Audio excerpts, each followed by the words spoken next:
2, 3, grava. É isso aí, pessoal. Estamos aqui em mais um episódio do nosso podcast. Virgílio Direito, tentando fazer direito o direito. Né? O nome já diz. Eu sou o Virgílio, sou sociólogo, jornalista, bacharel em Direito, tenho especialização em Direito Previdenciário e docência para o ensino superior. Mas eu não interessa aqui, o que interessa é o nosso convidado. Estou aqui com o Dr. Sérgio Reis Guzmão. O homem é presidente da Comissão de Direito Previdenciário da OAB Penha de França, é um baita advogado que está aí há anos batalhando e com muito conhecimento, entre outras coisas. Não é isso, doutor? Apresente-se, então. Olá, você que nos assiste. Muito obrigado por participar conosco aqui do podcast com o Virgílio, né? Direito. O nome é bem chamativo, né? É para reforçar, né? Espero que possa contribuir de com algum ensinamento para vocês que nos assistem, para você, Virgílio. Acredito que o que eu tenho para acrescentar aqui seja pouco, né? Sempre tem. Mas vamos lá. Meu nome é Sérgio Reis Guzmão Rocha, advogado, já vai fazer 25 anos, né? 24 anos e pouco. Caramba! Que sou advogado. É uma vida, mas assim, a gente aprende todo dia, né? São 25 anos, na verdade vai fazer 25 anos de formado, 24 e poucos, 24 anos e alguns meses de exercício da advocacia e um aprendizado quase que eterno, tá? Um aprendizado, acredito eu, que até quando Deus me recolher daqui estarei aprendendo. Não, quem escolhe essa profissão, eu costumo dizer que quem escolhe essa profissão é doido, né? Porque tudo muda toda hora e a gente tem que estar estudando o tempo inteiro. Só louco para isso, né? Só louco. E assim, parece, Virgílio, que cada vez mais que eu estudo, mais preciso estudar, mais preciso aprender, né? E assim, além de estar como presidente da Comissão de Direito Previdenciário da subseção da OAB Penha de França, eu também integro a segunda turma do Tribunal de Ética como defensor dativo, tá? Então, eu sou advogado e exerço o papel atuante de advogado. Então, eu sou defensor dativo na segunda turma do Tribunal de Ética da seccional da OAB.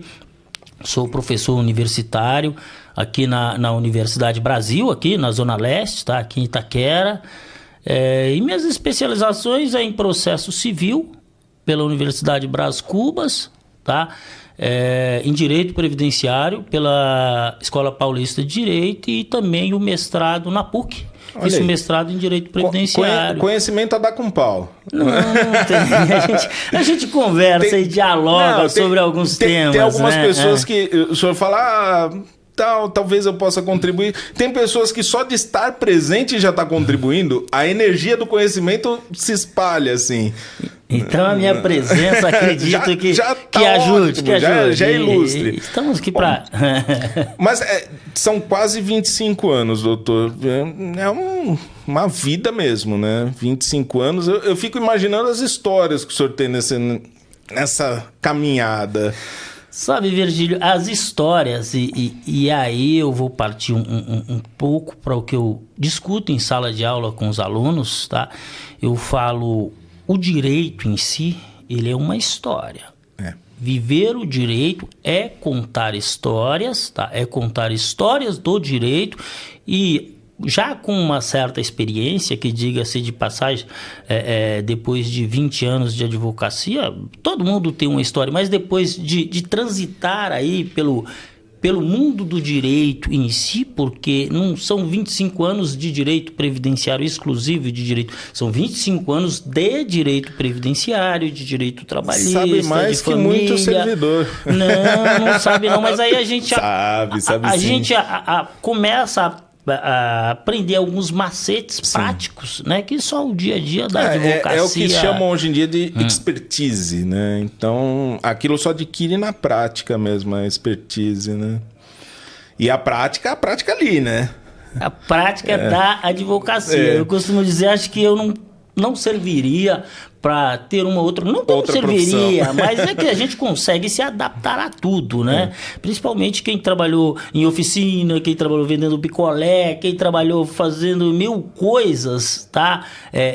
Até chegar no direito. Trabalhou em seguradora. Até chegar no direito, você tem uma certa bagagem, uma certa caminhada. E daí para frente, tudo que vier, você consegue se adaptar. Mas assim, se fosse para mim ter uma outra profissão, acho que eu não saberia escolher que não fosse o direito.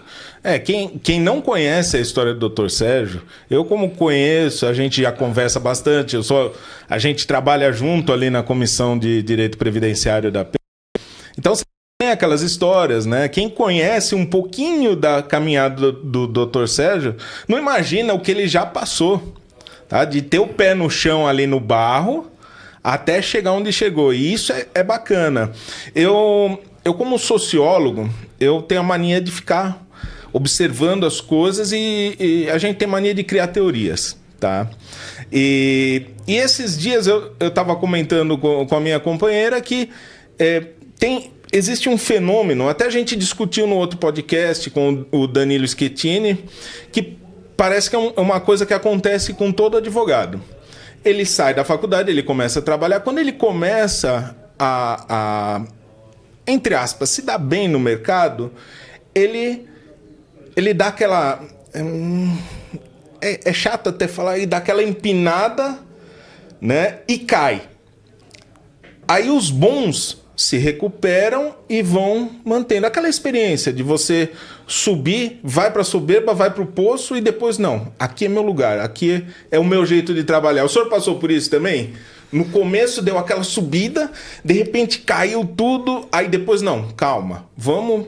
A gente não pode estar nem tão lá em cima, nem no fundo do poço. A gente tem que arrumar um jeito de trabalhar e seguir ali no mediano. Tá, o que aconteceu com o Sérgio Guzmão, tá? No começo da carreira. Quando se formou lá em 1999, né? Eu costumo dizer que eu sou a última turma do século passado da Universidade de Brás Cubas, porque eu me formei em dezembro de 99, então vai fazer 25 anos agora, né? E prestei o exame de ordem logo na sequência, passei no exame de ordem, recebi a carteira de advogado, tá? Hoje é uma carteira diferenciada, mas na época era uma carteira grandona assim, bem avermelhada. Chamava atenção até. Com certeza. Aí eu coloquei aquela carteira no bolso, eu pegava, olhava para ela e falava, Jesus, e agora?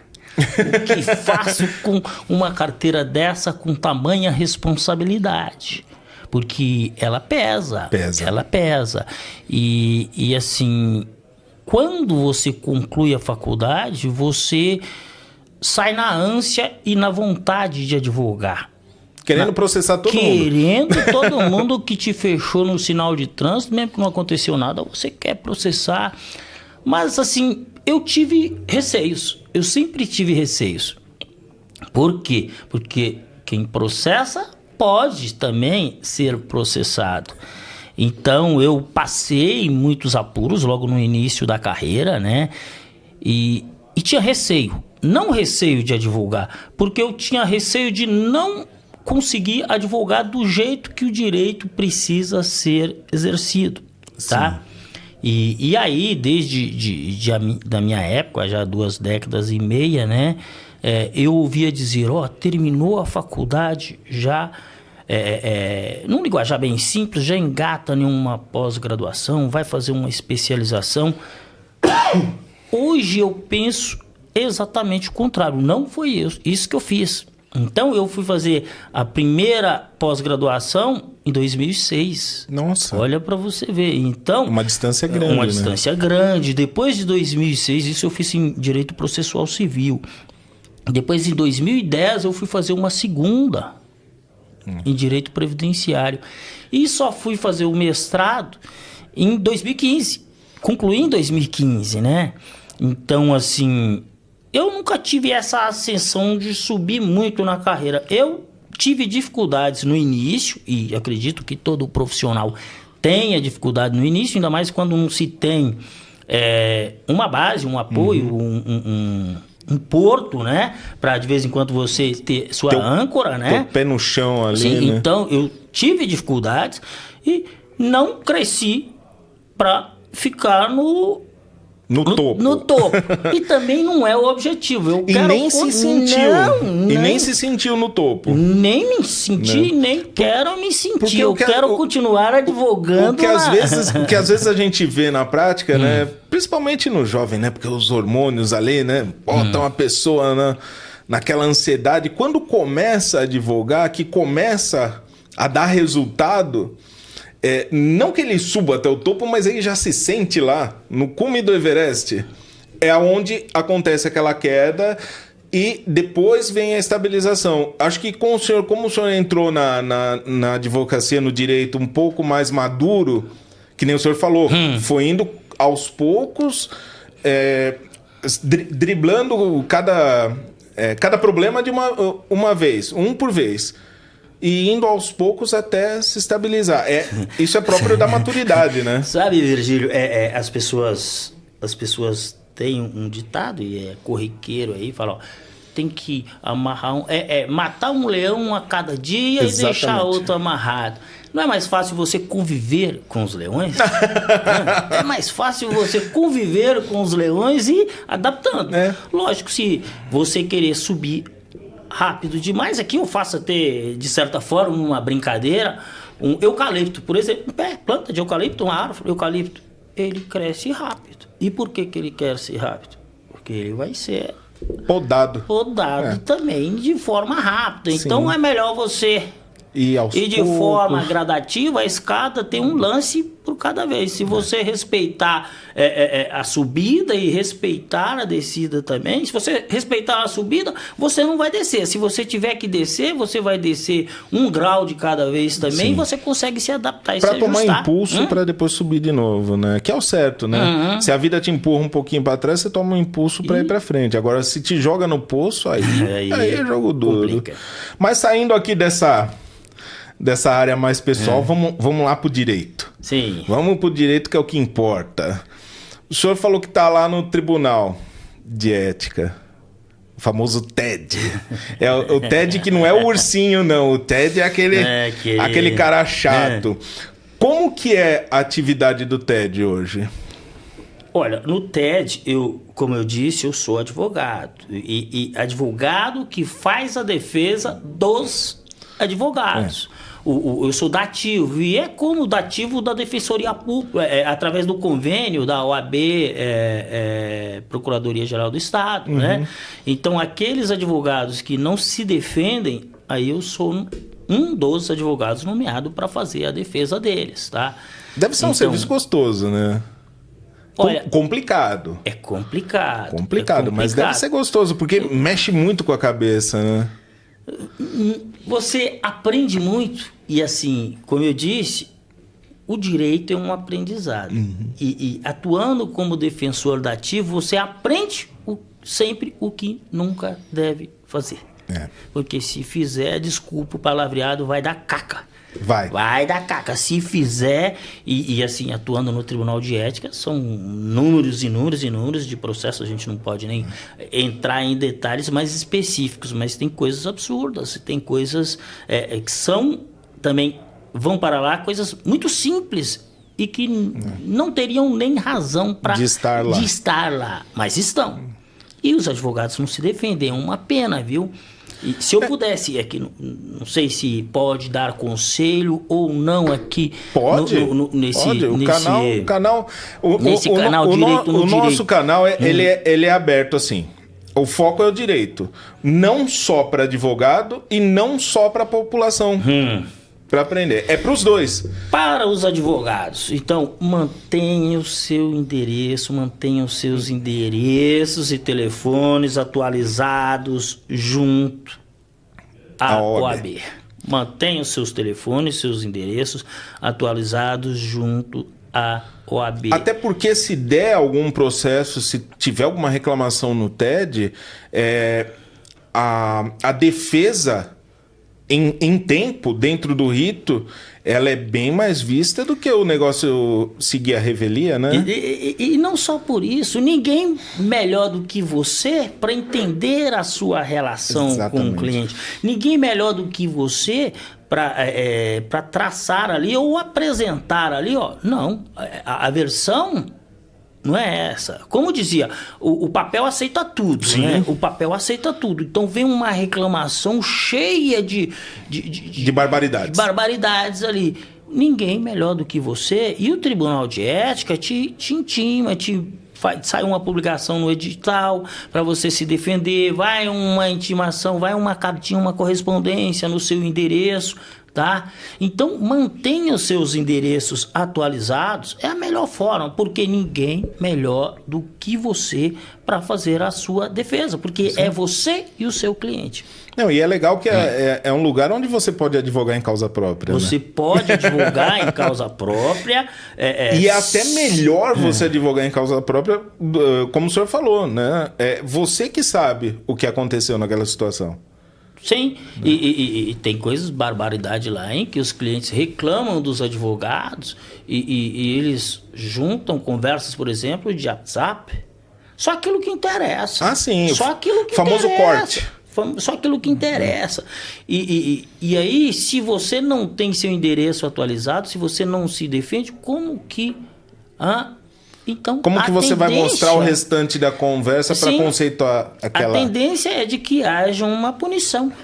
Mas assim, eu como defensor da ativo e advogado, atuando na defesa de advogados, eu faço de tudo, eu pesquiso processos, eu acesso todos os canais ali que são possíveis, tá? Para fazer a defesa, mesmo sabendo, tá? Mesmo sem ouvir a parte, mesmo sem ouvir aquele advogado, a gente tenta construir uma defesa ali para, no pior das hipóteses, minimizar uma eventual pena. É que nem eu costumo falar, antes de entrar para o direito, antes de ter esse conhecimento, né, do direito a fundo, como operador do direito, a gente tem aquela ideia que, por exemplo, o advogado que defende um criminoso, não, ele, pelo amor de Deus, eu nunca vou defender um criminoso porque o criminoso cometeu... Não, peraí.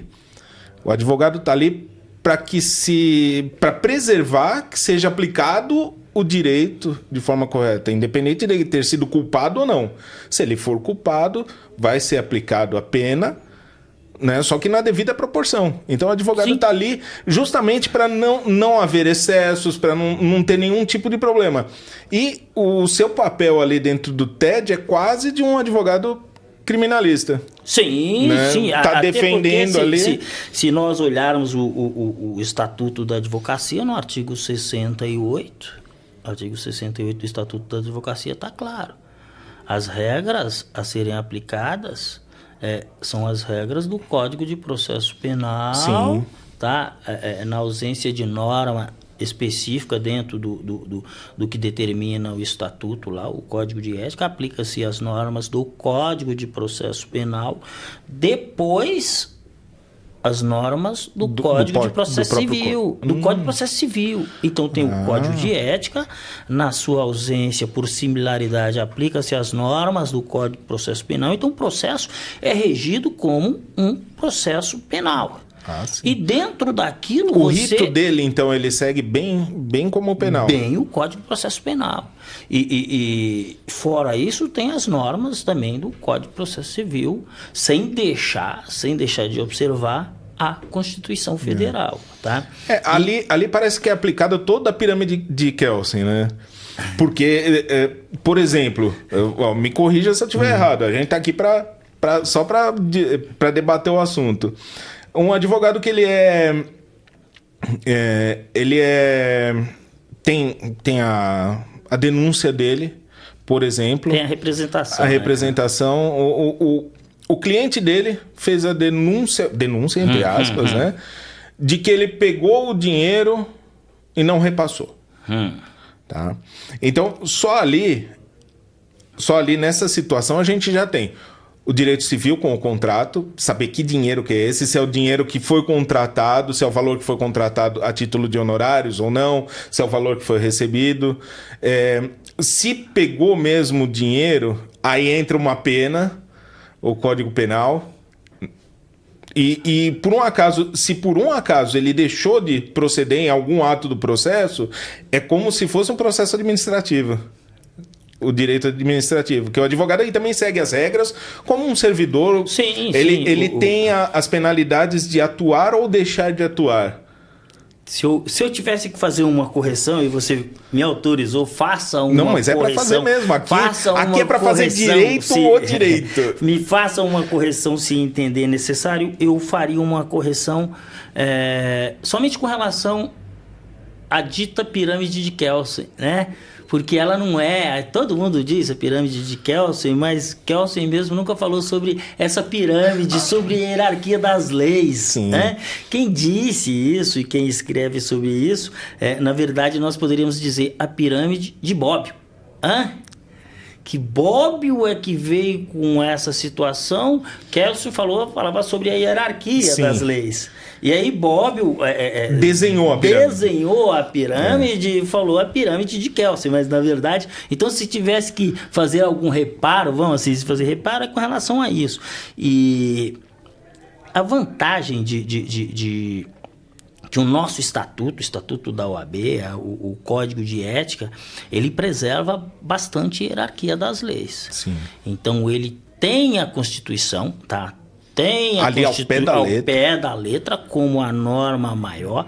Ele preserva todas as garantias do contraditório, da ampla defesa, tá? Todas as garantias do contraditório, da ampla defesa, da ilicitude da prova, tá? Então, aqueles advogados que porventura venham incorrer alguma infração ético-disciplinar, se ele... Por isso que eu digo... Se chegar no final e bater o martelo que é culpado... É culpado. É culpado mesmo. É culpado mesmo. Mas se não... Não poderia ser diferente, né, doutor? Porque ia ser um paradoxo animal, vamos dizer assim, no popular, se quem trabalha com o direito não respeitar o próprio direito. Mas o que me dói... Porque o Tribunal de Ética, ele é como se ele fosse o guardião. O guardião dos guardiões dos direitos. É um tribunal que serve para proteger a sociedade e o bom profissional. Eu, advogado. O advogado protege, com A maiúsculo. Protege a sociedade porque não tolera mesmo irregularidades, apropriação de dinheiro de cliente, não tolera falta de prestação de contas, tá? Não tolera nenhuma irregularidade dentro dos limites da lei. Tá? Por isso essa hierarquia deve ser, e é bem aplicada a hierarquia das normas, né? E ninguém melhor do que o próprio advogado para se defender no Tribunal de Ética, porque ele sabe realmente qual é a história. Qual é a história? Dá muito problema lá com relação a contrato de honorários, né? Eu imagino. As pessoas fazem o contrato, assinam o contrato de honorários, quando na hora da execução, na hora que o advogado vai cobrar a parte, mas é o contrato, né?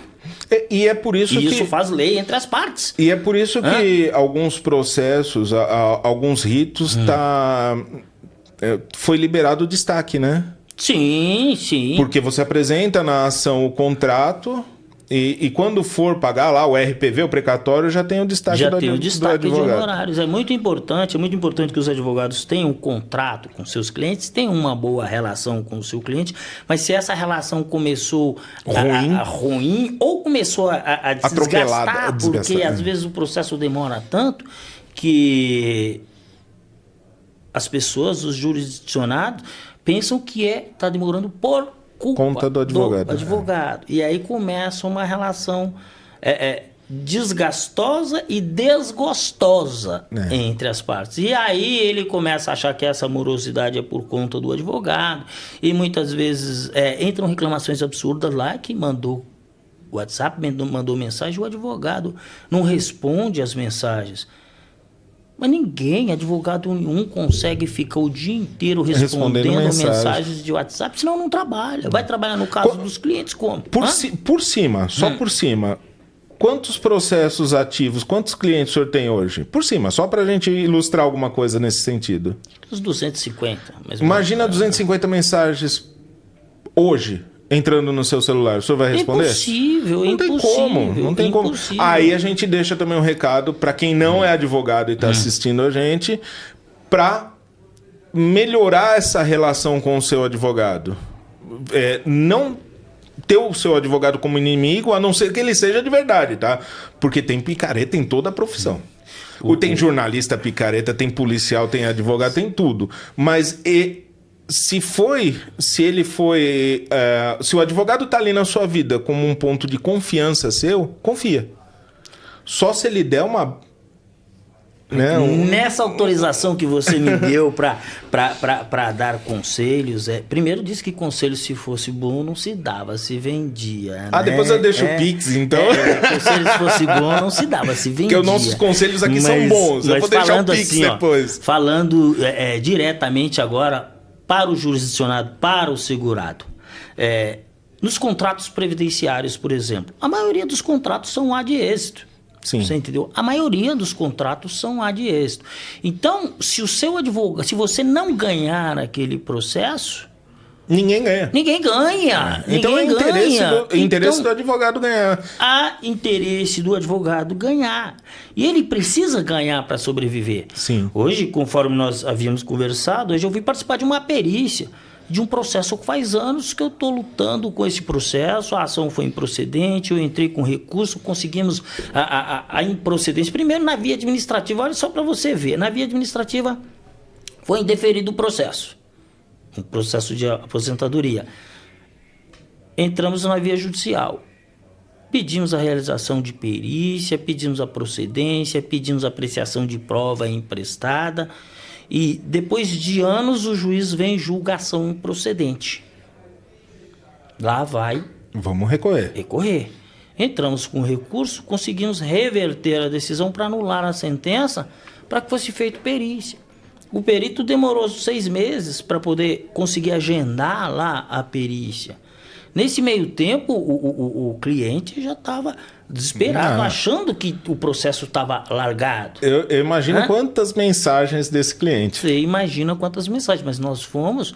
hoje ele teve a realização da perícia e ele ficou super feliz. Não sabemos o resultado da perícia, mas ele viu que o processo está andando. Ele viu que... eu até brinquei com ele, se você não levar nada aqui... perdemos o nosso tempo. O seu ficou na expectativa de se aposentar, na expectativa de ter, e eu na expectativa de receber. Sim. Pelo trabalho, pela contraprestação do serviço. Então, aquelas pessoas que não são advogados, que estão assistindo o nosso podcast, peço para elas, tenha uma relação boa com o seu advogado. Sim. Procure saber. Peça o número do processo, mas pedir o número do processo não significa acompanhar diariamente, porque advogado nenhum acompanha processo diariamente. Não, Imagina tem as notificações push lá, né? Ativos lá no escritório, nós temos cerca de 250 processos. Imagina. Eu falo nós, e são poucos. Se for analisar pelo tempo de experiência, pelo tempo de ativo, são poucos. Imagina acompanhar, olhar todo dia, olhar esses 250 processos. Aí você não atende o telefone de novos clientes. Você não despacha o que já terminou. Bom, resumindo, não vive, né? Não vive, mas é bom, advogar é bom e nos provoca, né? A cada dia você tem que melhorar um pouquinho mais, seja na relação com o seu cliente, seja na relação nos tribunais, seja na relação com os colegas, seja na relação da OAB. Você sabe que a gente atua e é bem proativo nisso. Então... É uma coisa muito ampla, né? O direito é muito louco. Por isso que eu falo que é só para loucos. Voltando lá pro TED, doutor. Eu fico imaginando, eu sei que a gente não pode entrar em detalhes dos causos, das coisas que acontecem lá, mas lá tem de tudo, né? Reclamação de tudo. Lá deve ter desde a dancinha do TikTok até a apropriação indébita. Tem de tudo. Tem de tudo, tem né? Tem de tudo. Deve ser muito gostoso trabalhar ali. Dentro desse tem de tudo, é impressionante as reclamações. Lógico, tem reclamação lá que você vê que é quase impossível fazer uma defesa de mérito. Você faz uma defesa técnica. Sim. Se tiver alguma irregularidade naquele processo, beleza, tá ótimo. Se não tiver uma prescrição, que a prescrição bate forte lá também. Se não tiver uma prescrição, fica quase impossível fazer uma defesa de mérito. Tá? E para fazer a defesa de mérito, pelo menos nos processos em que eu sou nomeado como dativo, eu acesso. Teve uma reclamação trabalhista, o advogado, foi feito acordo, o advogado não me repassou. Tá, beleza. O que eu vou olhar no processo? Existiu a reclamação trabalhista? Tem um número de um processo de reclamação trabalhista lá? Como que foi essa reclamação? Não, aí eu não... Nem como é que foi a reclamação. O primeiro passo que eu vou observar, por exemplo, é se tem... E aí já dando uma dica para os advogados, tem um número de processo trabalhista lá, tem uma homologação onde o juiz homologou o acordo, tem a ata lá. Se tem a ata, em cima da ata já dá para saber se teve uma perícia, se a perícia foi procedente, se não foi, se foi homologado mesmo, qual foi o valor homologado. Beleza. Eu pegando esse número de processo, olha, não é obrigação do defensor dativo. Eu entro lá no site do tribunal e vou ver como que está o andamento disso lá. Às vezes a empresa pagou uma parcela ou nenhuma parcela pagou e o advogado está lá executando e o jurisdicionado está ali processando o advogado. Está reclamando do advogado. Então, muitas vezes... É o famoso corte, né? Pois é. Ele cortou uma situação para poder reclamar e o advogado ainda estava trabalhando. Se não existe, por exemplo, um número de processo, se não existe uma ata, se não existe um contrato de honorários, e aí você, na defesa, você bate de forma técnica que aquilo não pode prosseguir. Não pode porque faltou prova. Faltou elementos, Faltou elementos de prova. Agora, se existe tudo isso e você verifica o processo está arquivado e não teve nenhuma movimentação após a homologação do acordo, aí você já fica, esse caminho já não dá mais. O que a gente vai analisar mais? O que tem mais no processo aqui que dá para defender o advogado? É isso. Mas em suma, deve ser gostoso, vai. Deve ser gostoso. É uma coisa bem diferente da sua atuação com o público, vamos dizer assim, né? A sua atuação é o previdenciário. Sim, né? Sim. E que nem o senhor falou, o senhor, desde o começo, exclusivamente como previdenciário. Como previdenciário trabalhista, né? E assim, eu leciono direito do trabalho, direito processual do trabalho e direito previdenciário, né? Então, a minha convivência maior é nessa. É que o trabalho e previdência tá ali, né? Um ligado com o outro. Não tem como.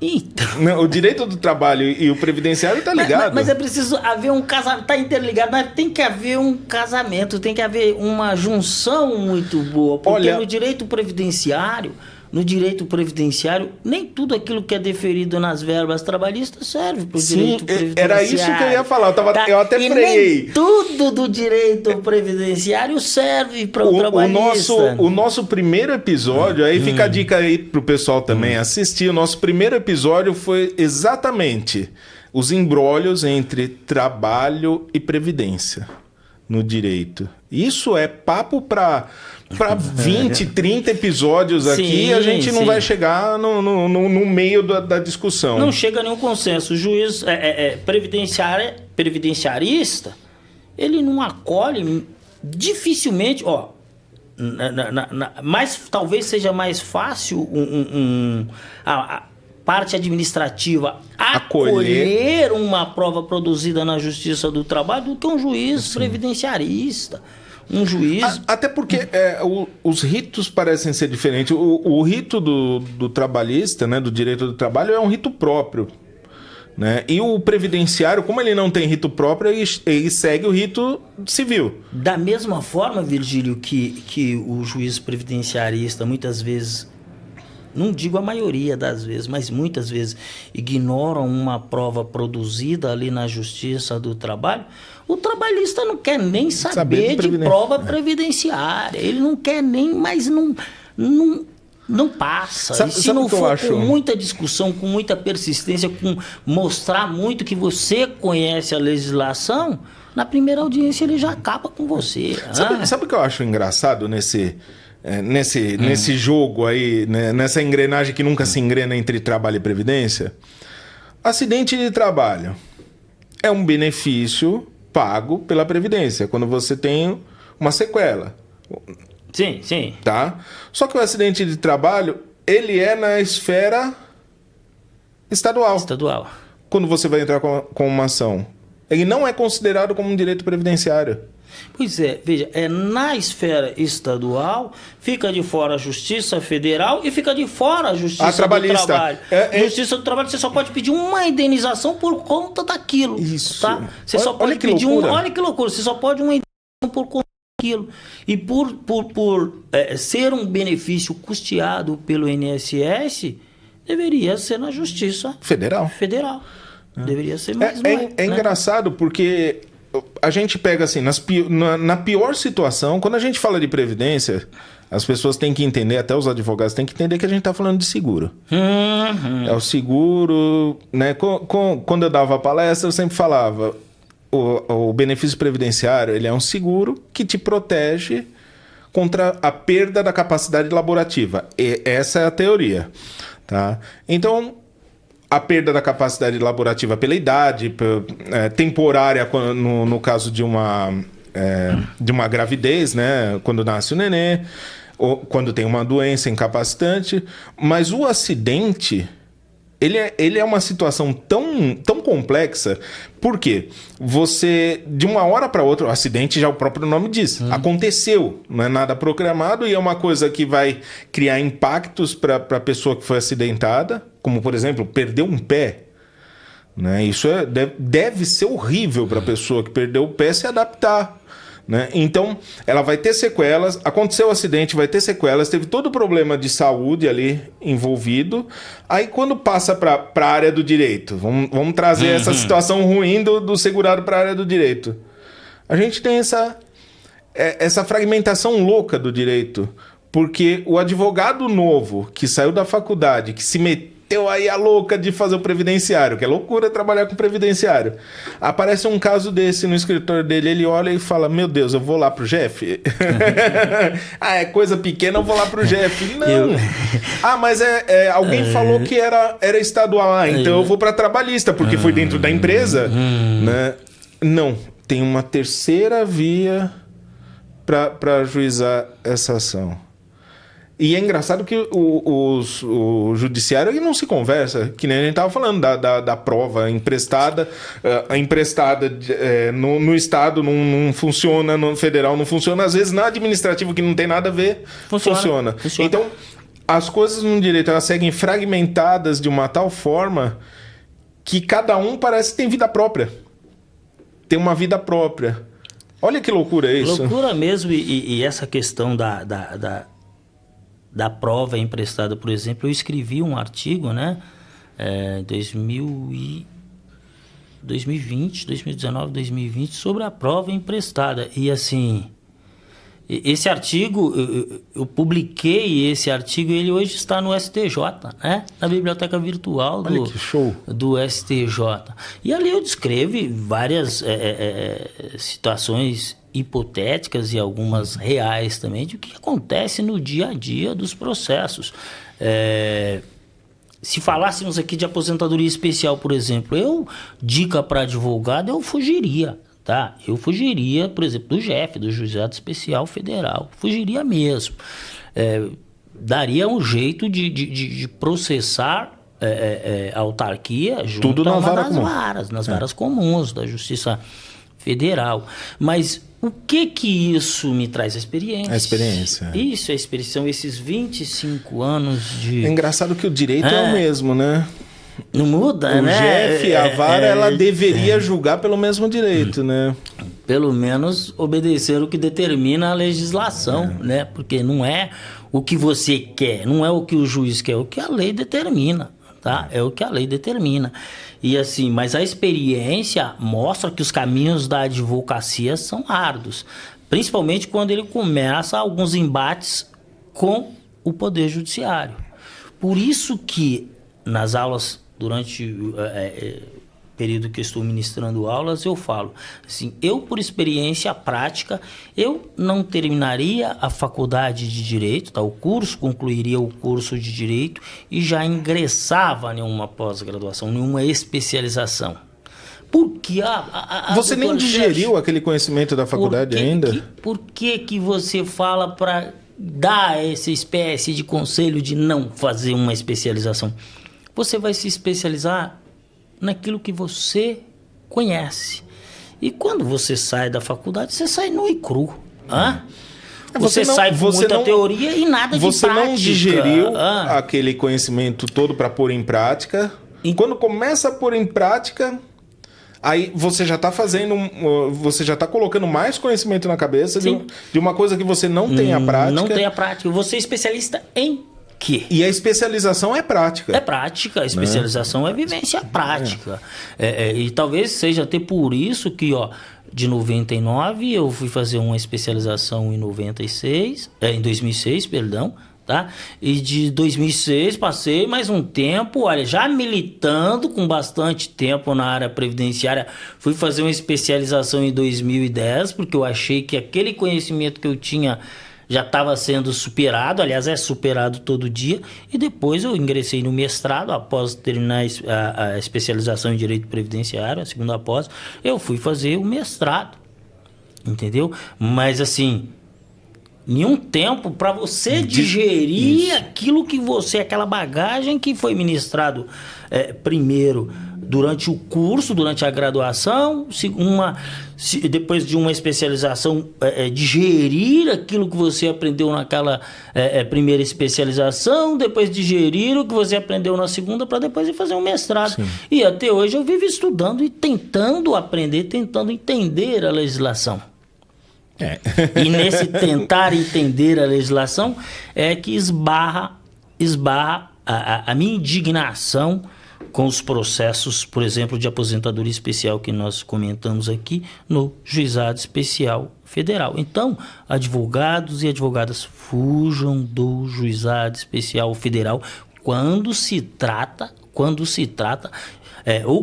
tratar de uma prova mais complexa, tá? Aposentadoria especial, esquece Juizado Especial Federal, porque na linguagem popular é pizza. É pizza. Só fazer uma brincadeira com os nomes, né? As pessoas especiais, elas não suportam outras especiais por perto, né? Então, se a gente tem o juizado especial e você quer atividade especial, não vai dar certo. Não vai. É só para gravar aí a ideia. Né? Mas o Jeff, ele tem algumas particularidades engraçadas, não tem? Os acordos, por exemplo, no Jeff, os acordos de auxílio-doença. Não é bacana isso? Não, sim. A minha reclamação com relação ao Jeff é só da atividade especial. Da atividade especial. Agora o restante... O restante funciona. O restante funciona. Só não funciona para aposentadoria especial. Atividade especial não funciona o resto. Mas para atividade especial, aposentadoria especial, o Jeff é o caminho que não se deve percorrer. Nunca. Porque eu não sei, eu não tenho a prática, que nem eu falei pro senhor, me corrige, pelo amor de Deus, a gente tá aqui para aprender sempre. Eu não tenho a prática, até porque eu não sou inscrito na ordem, não tenho a prática e nem vou ter a prática nessa área por ser servidor. Sou impedido de atuar na área previdenciária. Mas eu tô fazendo uma analogia pelo rito. O Jeff era para ser uma coisa rápida. Era para ser o juizado de pequenas causas, que a gente fala no popular. Né? Então, um indeferimento bobo do servidor não se atentou a alguma informação no processo, tinha microficha escondida lá em algum canto, e aquela microficha dava direito à aposentadoria. Bom, enfim, coisas simples. a atividade especial ela é um negócio complexo. Será que não é por isso que no GF dá uma engasgada? Mas aí, quando o juiz vai decidir uma causa, sabendo que é um processo mais complexo, no pior das hipóteses... Ele pode se julgar incompetente, ele pode julgar o rito incompetente e orientar para a vara, não pode? É que é limitado ao valor da causa. Só o valor que limita? Só o valor, nós ficamos limitados a números. E não ao direito em si. E aí o juiz, quando vai julgar uma causa dessa, ele deveria, no mínimo, ter um bom senso. E eu sou bem realista com isso. Se tiver que extinguir um processo, sentenciar um processo, que extinga o processo sem análise do mérito.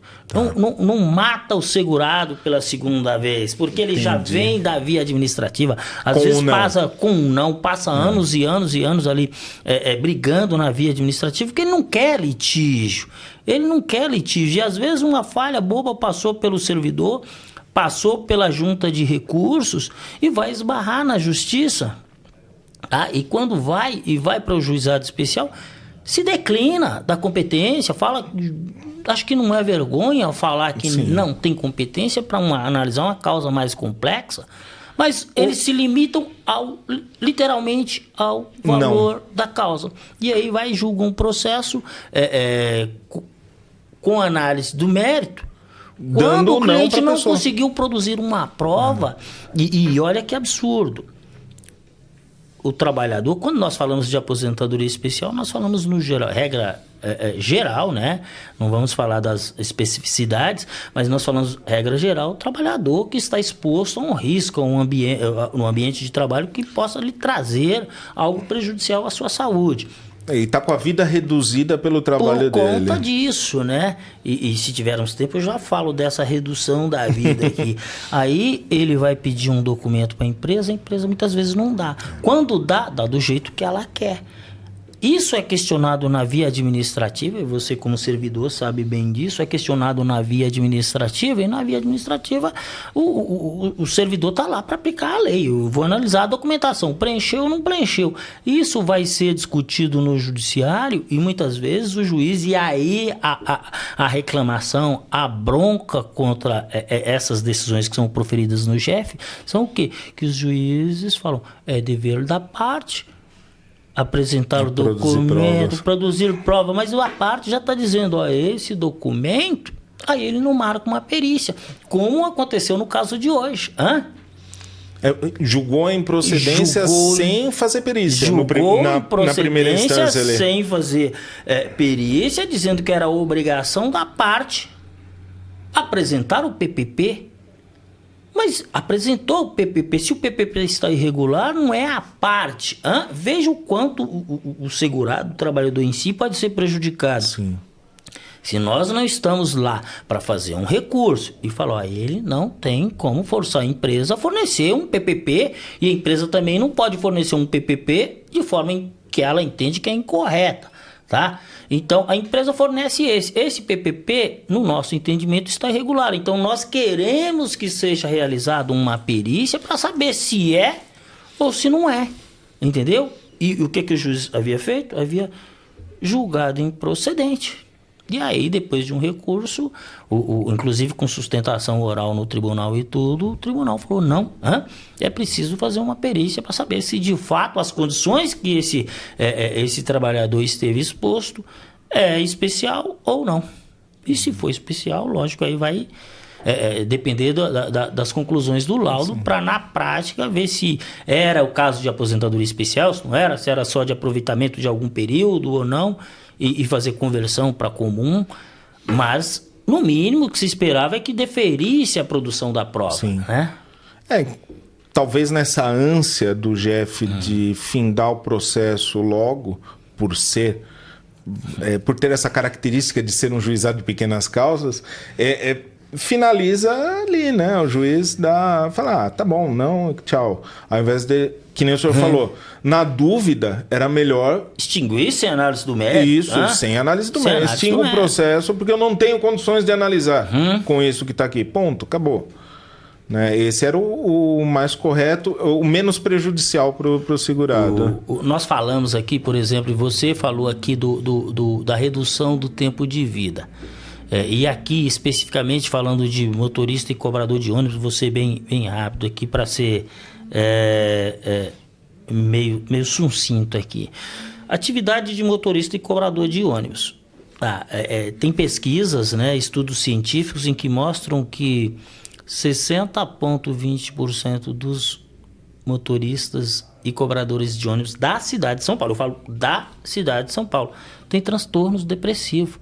Veja bem, 60,20%. São vários estudos disponíveis aí Mas isso é um número muito alto, né? Tá.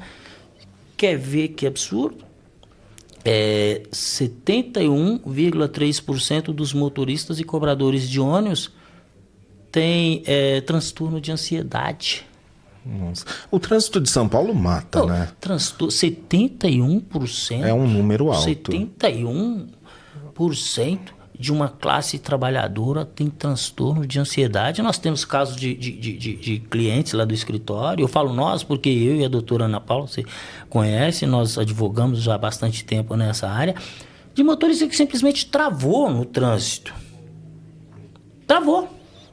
E assim, a gente que está fora, a gente costuma julgar, como diz o ditado, a gente mede pela nossa régua. Né? Então as pessoas às vezes falam, não, o cara tá sentado ali, é frescura, esse que travou é frescura e deve ter problema em casa e outra coisa, mas não é. Eu vou te contar uma história que aconteceu comigo, que é uma coisa maluca. Eu tava desempregado, aquela história toda, né? Falei, vou meter as caras, comprei uma Fiorino e vou fazer entrega de uma empresa de perfume.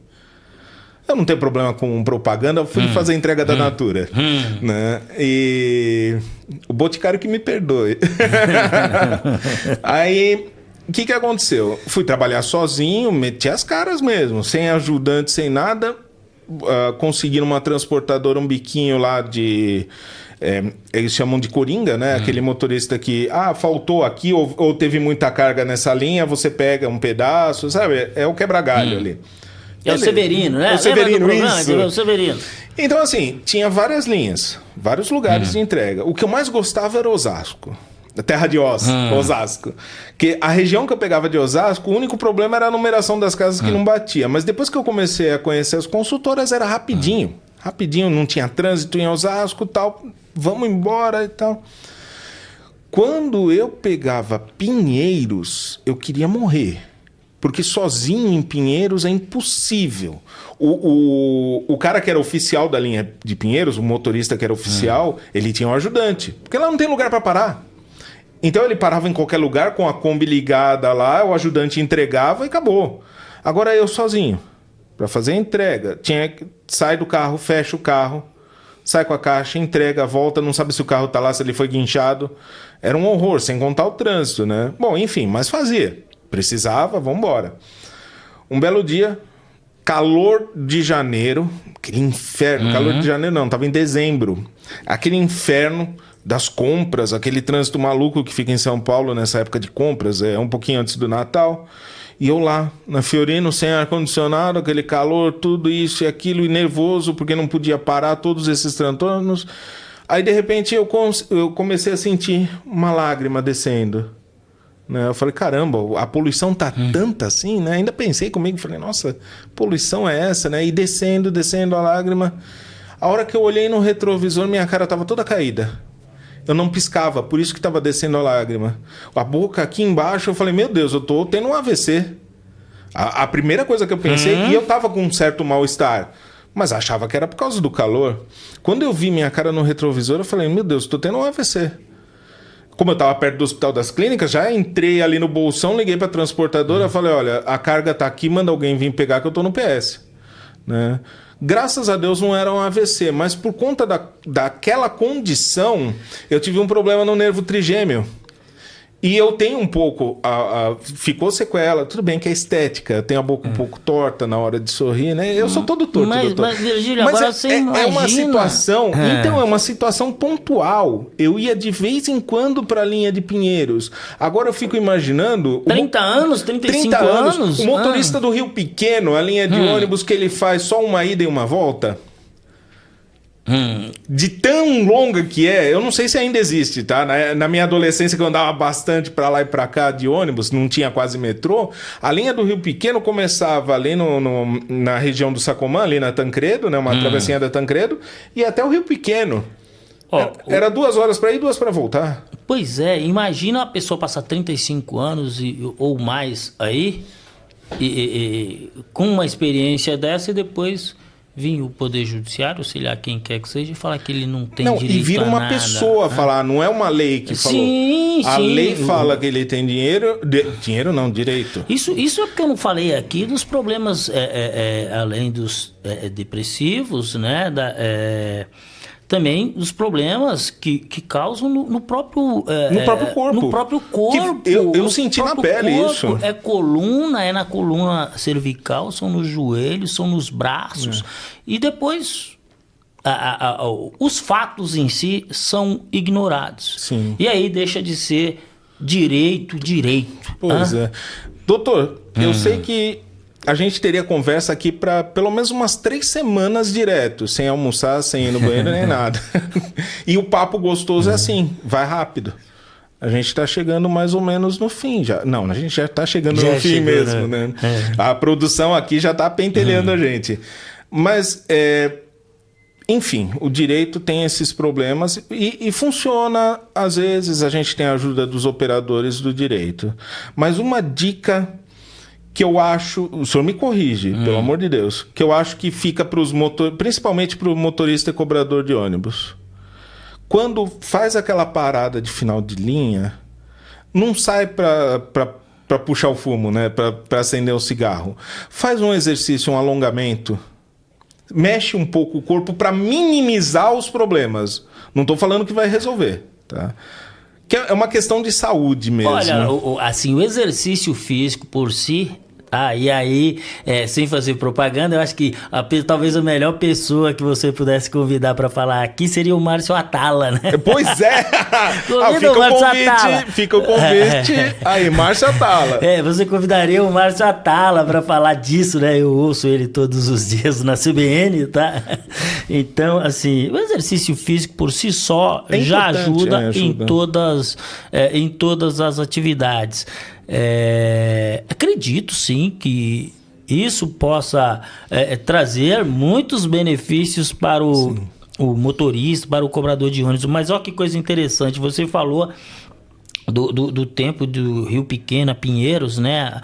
O Rio Pequeno ao Sacomã. Dentre os motoristas que hoje participavam da perícia, hoje não é meu cliente esse lá, mas ele disse que trabalhava na linha Guaianazes, Largo da Concórdia. Se o trânsito estivesse bom, 2 horas. Deus do céu. 2 horas, se o trânsito... Pra ir.